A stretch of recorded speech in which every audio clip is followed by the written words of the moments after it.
mulai. Assalamualaikum warahmatullahi wabarakatuh. Waalaikumsalam warahmatullahi wabarakatuh. Bapak Imron Azedi sebagai Kepala SMP Negeri 2 Gajah. Di sini saya Santi Novianti, calon guru penggerak Angkatan 10 Kabupaten Demak, ingin mengajukan wawancara terkait dengan pengambilan keputusan berbasis nilai-nilai kebajikan. Apakah diperbolehkan, Bapak? Monggo, monggo. Silakan, Bu. Terima kasih. Yang pertama, bagaimana Pak Imron dapat mengidentifikasi kasus-kasus yang merupakan dilema etika atau bujukan moral, Bapak? Terima kasih, Bu Santi. Di tengah kesibukan kita bersama, dengan di Semarang, saya di Klub di Solo. Solo, ya, kaitannya dengan etika delima, Ibu. Dilema etika, Itu ya, nanti Bapak? kita dilema etika, kita identifikasi permasalahannya. Kalau permasalahan itu sesuai aturan, kemudian keputusan yang kita ambil itu sesuai aturan, jalan. Kalau yang kita ambil tidak sesuai keputusan, itulah yang harus kita cermati, kita amati, yang merupakan dilema etika itu. Gitu. Kalau orang matematika kan sudah dibekali dengan ilmu logika matematika yang menggunakan disjungsi, Bu, yang bukan disjungsi, yang konjungsi. Benar maka benar kan benar, salah maka benar itu bisa menjadi benar.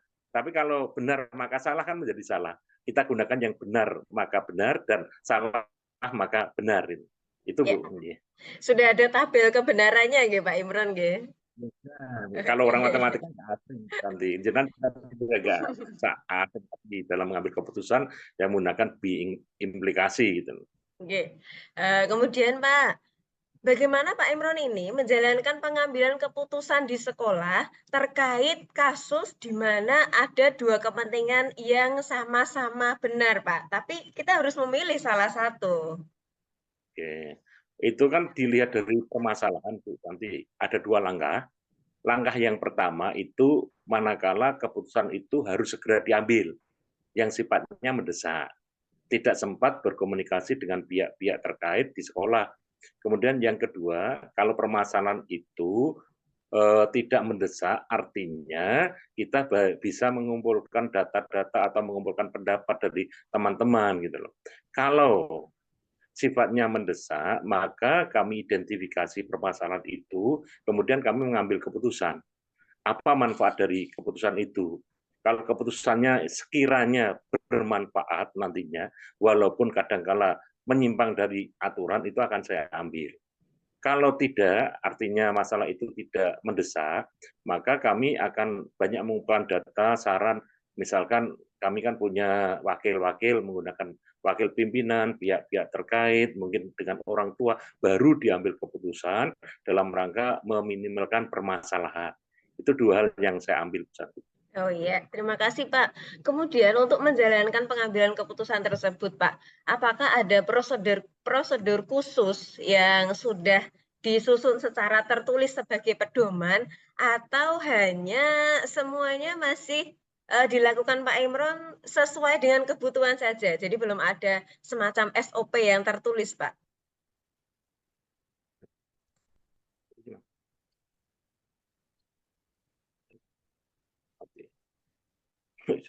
Maaf, tadi agak keluar.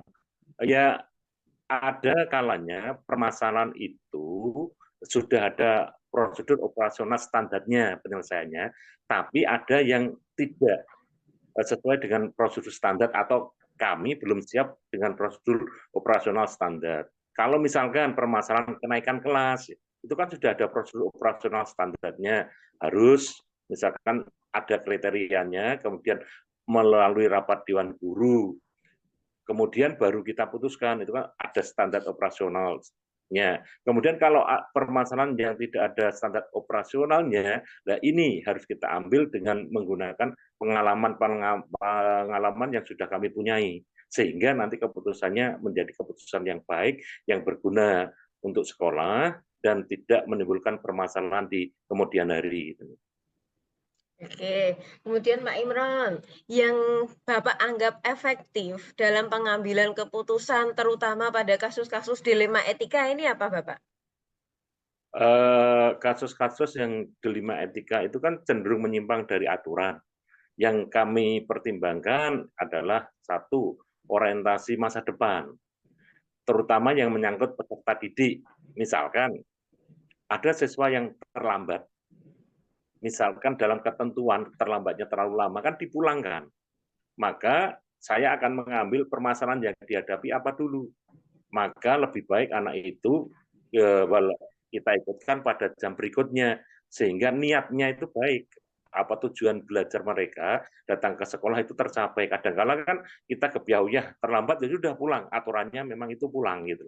Walaupun secara ketentuan kan itu menyalahi aturan, aturannya kan tidak boleh tapi diperbolehkan demi kepentingan menyangkut ini kan menyangkut disiplin yang positif, sanksinya juga positif gitu loh. Oke Pak, ini kasus yang menarik. Jadi ketika ada anak yang terlambat, walaupun aturannya dipulangkan, tapi Pak Imron itu memberi kesempatan untuk ikut di jam berikutnya. Terus gimana, Pak? Nah, ini kan Ya, merupakan kasus dilema etika di mana mentaati aturan itu benar, kemudian memberi kesempatan pada anak juga benar. Ada tantangannya tidak, ya, Pak? ya ada kalanya tantangan itu mana dalam ada siswa yang terlambat. Setelah diidentifikasi permasalahannya tidak begitu penting, urgent atau bahkan siswa itu sering terlambat sehingga kan mereka kan meri. Loh, si A itu kok boleh masuk sementara saya harus dipulangkan. Itu kan maka kita beri sosialisasi pada anak-anak tersebut termasuk dengan orang tuanya bagaimana alasan anak itu terlambat itu menjadi hal yang penting yang harus kita ketahui. Misalkan kalau alasannya misalkan baru disuruh orang tuanya atau mengantar adiknya. Sementara ada siswa lain terlambat itu memang lengganan, berbeda gitu loh. Dalam hal menilai walaupun sama-sama terlambat gitu loh permasalahannya. Oke. Nah, Itu ketika bukan ada kasus seperti itu, Pak Imron, apakah langsung diselesaikan saat itu juga, atau Pak Imron ini memiliki jadwal khusus untuk menyelesaikan? Misalnya diselesaikan di jam istirahat, atau diselesaikan pulang sekolah, begitu Bapak? langsung Bu. Kalau menyangkut terlambat kan langsung. Kalau diselesaikan harus menunda, itu kan nanti akan menimbulkan permasalahan baru. Kecuali pas kami ada acara, memang kami sudah punya tim, yaitu tim yang menangani kehadiran siswa, dikomandoi oleh kesiswaan, terutama kebetulan kan bagian itu adalah bagian guru BP, maka akan dihandle oleh guru BP. Dengan saya memberikan garis-garis besarnya, kalau terlambatnya bisa dipertanggungjawabkan, ya silahkan jam berikutnya ikut. Kalau tidak bisa dipertanggungjawabkan dan sering, itu kita komunikasi dengan orang tua, pada akhirnya nanti ya kalau terlalu sering ya kita pulangkan. Gitu. Oke, adakah kasus lain yang misalnya penyelesaiannya tidak bisa saat itu juga, Pak? Harus di waktu tertentu begitu? Ada juga Bu Santi. Dan mungkin sampai saat ini baru saya putuskan kemarin. Ini kasus sudah lama, saya ada di kepala sekolah itu kan hampir 2 tahun. Ada anak, pada waktu itu anaknya kelas 8 A kalau nggak salah. Itu sering terlambat, kemudian sering tidak masuk. Setelah pembagian raport, saya identifikasi permasalahannya, kemudian saya komunikasikan dengan orang tua dan komunikasikan dengan kesiswaan. Anak itu terkendala pada alat transportasi. Kemudian kami musyawarah dengan teman-teman bagaimana kalau kita carikan alat transportasi, kemudian kebetulan kan saya punya relasi untuk membantu alat transportasi berupa sepeda angin bukan sepeda motor, karena Iya. siswa kita kan banyak menggunakan sepeda motor walaupun belum waktunya gitu loh, karena letak geografisnya yang semacam itu dan menjadi motivasi tersendiri kalau mereka berangkat ke sekolah pakai motor dan anak itu akhirnya kita belikan dengan dari donatur kita antar. Ternyata perkembangan awal dan sampai akhir semester juga nggak berkembang baik sehingga anak itu akhirnya tidak masuk. Kemudian baru kita putuskan Agustus ini akhirnya anak tersebut kita kembalikan pada orang tua dengan harapan ya tanggung jawab sekolah yang sementara ini diamanahkan pada orang tua, kita kembalikan kepada orang tua itu, dan permasalahannya tidak semudah yang kita bayangkan. Ternyata orang tuanya posisinya tidak di rumah, sehingga kita komunikasi dengan familinya juga menerima, kemudian kita koordinasi juga dengan pihak terkait dalam arti pemerintahan desa dalam rangka mewujudkan program unggulan dari Bupati kita Demak untuk mengurusi anak putus sekolah.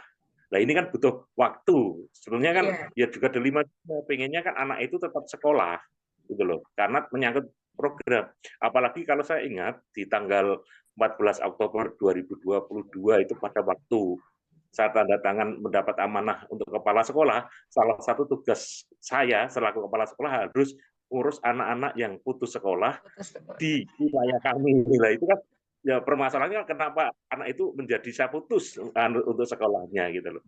Karena ya sudah kondisinya. Kalau ini tidak saya segera tangani walaupun sudah lama, itu kan nanti menjadi semacam apa ya? Kalau dalam tata urutan undang-undang kita menjadi konvensi. Untuk yang lain nanti menjadi mari. Nah, akhirnya kita kembalikan ke sana kepada orang tuanya. Oke, terima kasih Pak Imron. Kemudian, adakah seseorang Pak yang selama ini mempermudah atau membantu Bapak dalam pengambilan keputusan, terutamanya di kasus-kasus dilema etika, Pak? Untuk kasus-kasus dilema etika, kami kan menggunakan forum pimpinan, baik lewat grup maupun pertemuan langsung, saran-saran mereka itu bagaimana. Nah, saran ini menjadi pertimbangan di dalam mengambil menyangkut itu Bapak Ibu guru, karyawan, atau peserta didik. Khusus untuk peserta didik, kami masih dibantu lagi data dari wali kelas, kemudian data dari guru BP. Dan kadangkala ya termasuk data dari orang tua. Kalau permasalahan itu anak-anak yang pelik, kami harus home visit sebelum kami mengambil keputusan. Oke, terima kasih Bapak sudah membagikan pengalamannya. Nah, dari pengalaman selama kurang lebih hampir 2 tahun itu, pengalaman yang paling menarik Pak, yang paling unik dalam pengambilan keputusan dilema etika apa Bapak? Mohon diceritakan, satu saja tidak apa-apa. Tuh. Ini sebenarnya menyangkut penilaian kinerja, Bu Santi. Oke, monggo. Penilaian kinerja itu apa? Dilema etikanya kan kita harus authentic assessment sebenarnya. Betul. Di saat guru itu bagus, baiknya, kompetensinya, maka nilainya harus kayaknya kan juga bagus. Bagi Bapak Ibu guru yang tidak memenuhi standar, itu juga nilainya kan harus di bawah standar. Tapi Betul. kenyataan tuntutan itu, Bu Santi, kan harus minimal baik. Itu kan Iya. rentetannya, sehingga kan kami juga memutuskan tetap baik, kemudian ada semacam aturan yang tidak tertulis yang harus jangan sangat baik. Kan di aturan kepegawaian kita, kalau sangat baik 2 tahun berturut-turut itu kan punya hak untuk naik pangkat otomatis.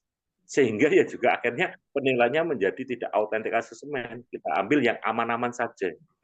Aman untuk kita, aman untuk Bapak Ibu guru yang dinilai, kemudian aman untuk semuanya gitu loh. Secara kepegawaian juga lancar. Ini juga termasuk dilema etika gitu. Kalau dinilai apa adanya juga jadi permasalahan secara Ada yang kepegawaian rendah gitu loh. pasti ya Pak ya. Nah, Ya C apalagi D gitu loh. iya, dan konsekuensinya sangat Itu bukan besar ini ya Pak untuk kepegawaiannya. kalau kepegawaian itu menyangkut personalnya itu tegel, tapi yang belakang Bu, anak, istri dan seterusnya itu Iya, kan pertimbangan juga. Demikian toh mereka masih diberi kesempatan untuk kita bina menjadi baik gitu loh. Harapannya menjadi guru atau karyawan yang baik gitu loh. iya. Terima kasih Pak Itu Bu Imron Santi yang kaitannya dengan sudah yang pelik yang ya, terima kasih Pak Imron sudah membagikan pengalamannya terkait dengan pengambilan keputusan yang sudah diambil yang semuanya memang berbasis nilai-nilai kebajikan. Mohon maaf sudah mengganggu waktunya Pak Imron.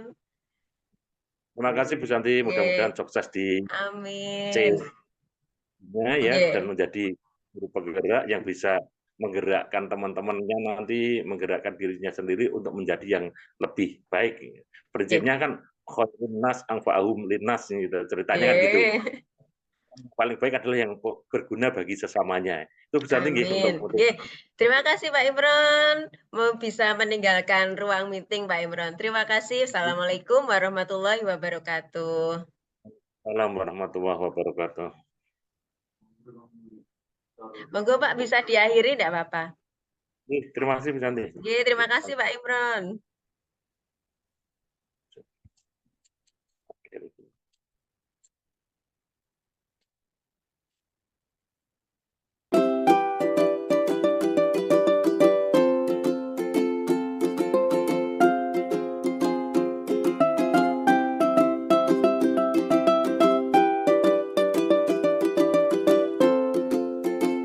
Assalamualaikum warahmatullahi wabarakatuh. Saat ini saya bersama dengan Ibu Kiswati SPD MPD, Kepala Sekolah Penggerak. Sekaligus apalagi Bu nanti bisa diceritakan prestasinya yang banyak sekali. Saya akan melakukan wawancara terkait dengan pengambilan keputusan berbasis nilai-nilai kebajikan. Diizinkan ya Bu Kis? Siap. Oke, mohon bisa diceritakan secara singkat profil dari Bu Kiswati. Terima kasih Mbak Santi. Ini guru penggerak ya. Iya betul. Siap. Saya Kiswati, Kepala Sekolah SD Negeri Harjowinangun 2. Kebetulan sekolah kami adalah sekolah penggerak, ini sudah angkatan ketiga.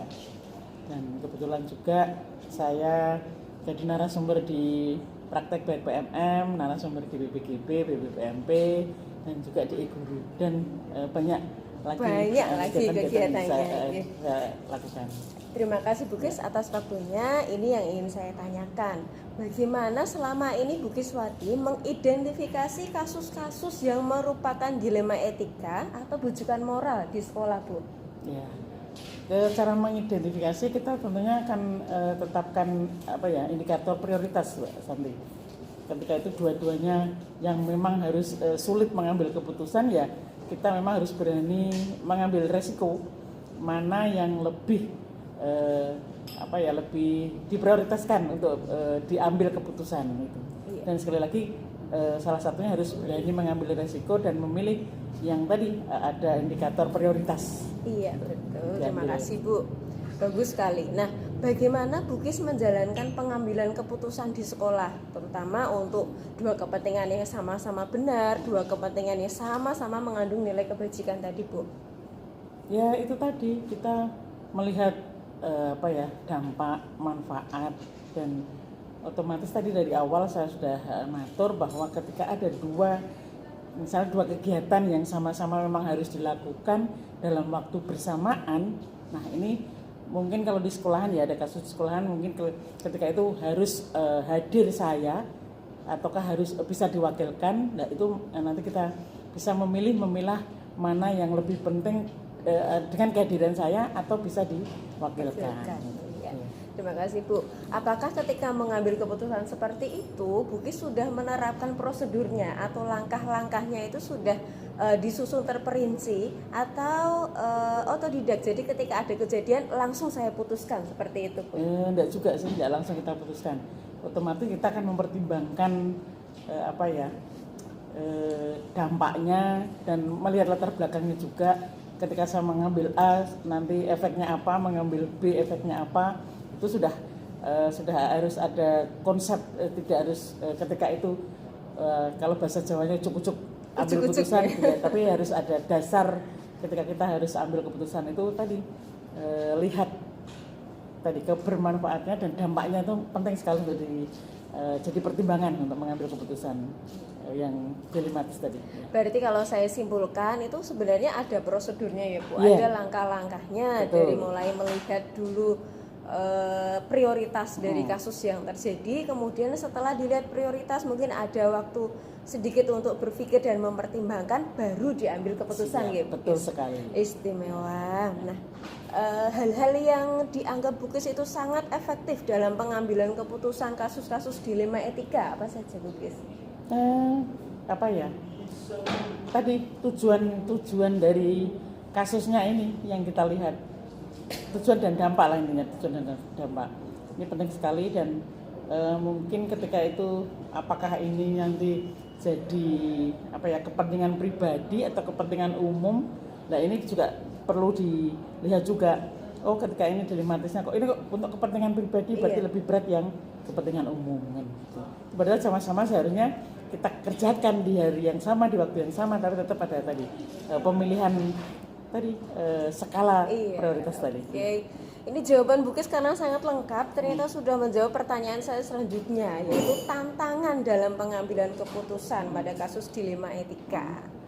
Jadi kalau saya simpulkan dari jawaban tadi, tantangannya itu justru saat sebuah kasus itu mungkin bersinggungan dengan kepentingan pribadi kita atau malah justru sama-sama kepentingan umum ya Bu. Dua-duanya sama-sama penting, sama-sama kepentingan umum. Pernah terjadi Bu? Pernah. Bisa diceritakan satu saja Bu contoh kasusnya? Ya, ini baru saja tadi sore. Masih anget-angetnya ini. Ketika saya dapat tugas harus ngisi di ini, saya ada undangan harus Zoom di BPDB. Nah ini saya harus dua-duanya saya lakukan, tapi tidak boleh dua-duanya harus dilakukan semua kan tidak bisa. Kita kan terbatas. Betul. Harus salah satu di tempat ini kan gitu kan misalnya. Nah terus alhamdulillah ketika itu masih ada waktu dan kesempatan untuk bisa mencari celah. Mungkin seperti kasus saya tadi yang dua-duanya harus di jam yang sama dengan kegiatan yang berbeda lain tempat, akhirnya ada solusi, carilah celah solusi itu untuk kita bisa menempatkan diri di semuanya kan gitu kan, jadinya nanti dilema itu akan bisa tersolusikan semua seperti ini peristiwa yang saya ceritakan tadi, satu di Bintek, satu di Zoom. Zoom-nya pun tidak boleh diwakilkan karena akan membahas hal penting yang memang tidak bisa diwakilkan dan akhirnya di Bintek itu kan ada beberapa narasumber.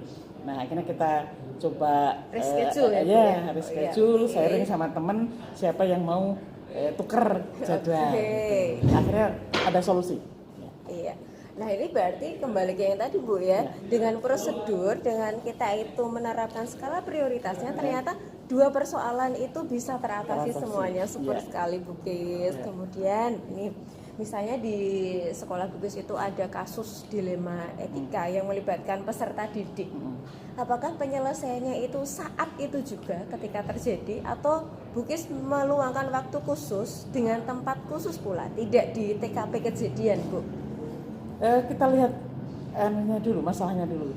Ketika itu bisa diselesaikan di tempat itu dan harus segera diselesaikan, memang harus kita selesaikan. Tapi ketika masalah itu perlu perenungan, kita memang tidak serta-merta harus segera ambil keputusan. Tapi harus mungkin ada masukan, ada saran, ada pertimbangan lah, ini pertimbangan yang harus kita pertimbangkan untuk mengambil keputusan itu. Jadi lihat masalahnya dulu, Mbak Santi. Ini di antara banyak kasus yang terjadi, ditambah kesibukan Bukis, ini ada tidak Bu, seseorang yang sangat membantu Bukis, mempermudah semua urusannya? Oh ya jelas ada. Mohon bisa diceritakan sedikit Bu. Kita kan di organisasi ya Mbak Santi, terutama di satuan pendidikan misalnya. Tidak bisa bekerja sendiri tanpa tim, ya, tanpa kolaborasi dengan teman. Jadi ketika misalnya kita dapat tugas yang luar biasa, banyaknya harus segera ada di sana di sini, tetap kita harus mempercayakan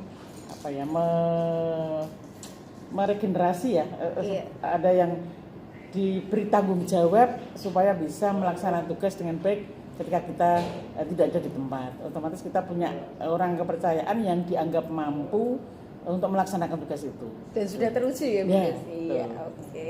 Baik, terima kasih Bu Kis. Kalau ini saya bisa mengambil sesuatu yang sangat menarik dari pembicaraan kita ini, bahwa untuk menyelesaikan kasus-kasus dilema etika yang terjadi di sekolah, ini salah satu tips atau solusi yang sangat teruji sudah dijalankan dari Bukis adalah kita menyusun skala prioritas gitu guys.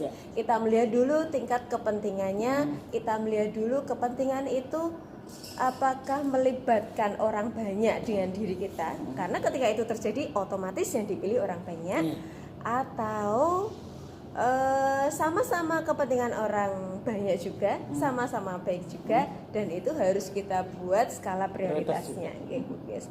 Itu adalah tips Bukis selama ini bisa menjalani kegiatan yang begitu banyak. Padat dimana Iya, bisa berada sukses dimanapun sebagai kepala sekolah penggerak, sekolahnya jadi sekolah penggerak, super sekali. Terima kasih Bukis atas waktunya. Sama-sama Mbak Santi. Terima kasih atas ilmunya ya Bukis. Terima kasih. Sukses untuk Mbak Santi.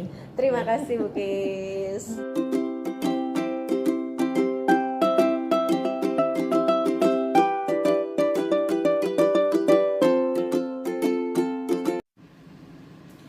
Hal-hal yang menarik yang muncul dari wawancara saya bersama dengan Bapak Imron Azedi sebagai Kepala SMP Negeri 2 Gajah dan Ibu Kiswati sebagai Kepala Sekolah Penggerak SD Negeri Harjowinangun 2 Kabupaten Demak adalah bahwa setiap kepala sekolah itu memiliki prosedur sendiri-sendiri.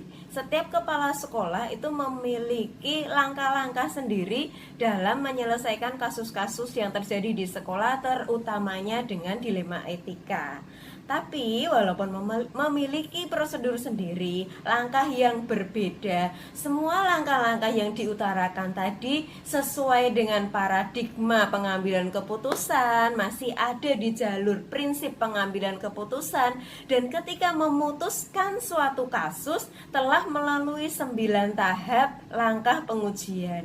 Walaupun tidak setiap kepala sekolah itu memahami teori 9 langkah pengujian, tapi dalam praktiknya kepala sekolah yang saya wawancarai sudah melakukan 9 langkah pengujian sebelum memutuskan suatu kasus, terutamanya yang berkaitan dengan dilema etika.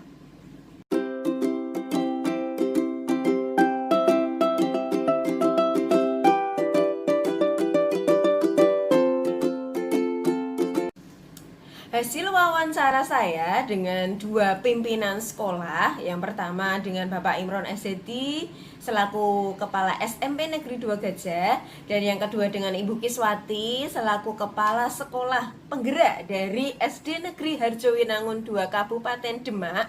Ini 2 kepala sekolah yang berada di tingkatan yang berbeda, yang satu kepala SMP, yang satu kepala SD.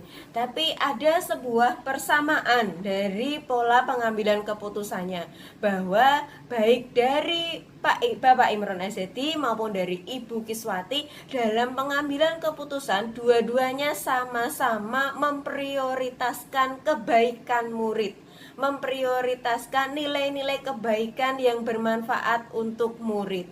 Bahwa ketika dihadapkan pada 2 pilihan yang sama-sama baiknya, maka pilihan akan jatuh pada pilihan yang memang itu untuk kebaikan murid.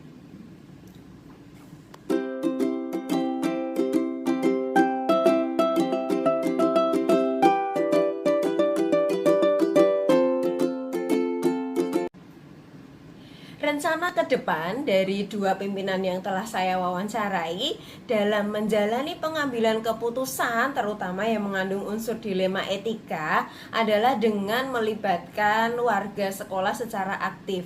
Jadi ketika ada kasus, maka hasil keputusan itu sudah merupakan hasil musyawarah dengan seluruh anggota sekolah. Keputusan tidak serta-merta ada di kepala sekolah. Kepala sekolah tidak akan menunjukkan kediktatoranya dengan memberikan keputusan yang hanya bersumber dari pemikirannya. Tapi lebih baik lagi bahwa keputusan yang diambil itu sudah bersumber dari informasi guru, informasi warga sekolah yang lain, maupun informasi dari siswa dan orang tua siswa. Jika diperlukan pun informasi dari masyarakat itu sangat penting sebagai dasar pengambilan keputusan. Oke, kemudian bagaimana efektivitasnya bisa diukur adalah jika dampak yang terjadi atas keputusan yang sudah diambil kepala sekolah itu tidak merugikan peserta didik, tidak merugikan masa depan peserta didik. Jika keputusan yang diambil ternyata kedepannya merugikan merugikan kepentingan peserta didik, merugikan masa depan peserta didik, maka pengambilan keputusan tersebut dinilai tidak efektif dan harus melalui evaluasi.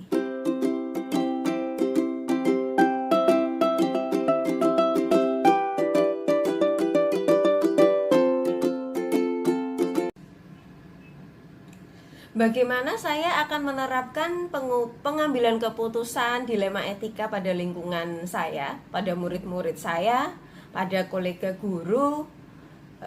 Saya akan mengambil sebuah keputusan, terutama yang terkait dengan dilema etika. Satu yang saya pertimbangkan, bahwa keputusan yang saya ambil itu harus berdasar pada nilai-nilai kebajikan.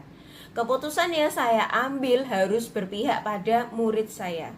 Keputusan yang saya ambil harus membawa manfaat untuk orang banyak. Walaupun saya yakin setiap keputusan itu tidak bisa memuaskan semua orang, tapi saya percaya bahwa keputusan yang bijak itu mampu mengakomodir kebutuhan banyak orang. Kemudian kapan saya akan menerapkannya? Sebenarnya pengambilan keputusan yang berdasar pada nilai-nilai kebajikan itu sudah saya terapkan jauh sebelum saya mengikuti pendidikan guru penggerak. Jadi ketika di sini saya mempelajari teorinya, saya lebih mengerti lagi tentang prosedurnya, saya lebih mengerti lagi tentang paradigmanya, prinsipnya, kemudian langkah pengujiannya. Maka mulai dari saat ini juga saya akan menerapkannya jika saya menemui kasus terutama yang berkaitan dengan dilema.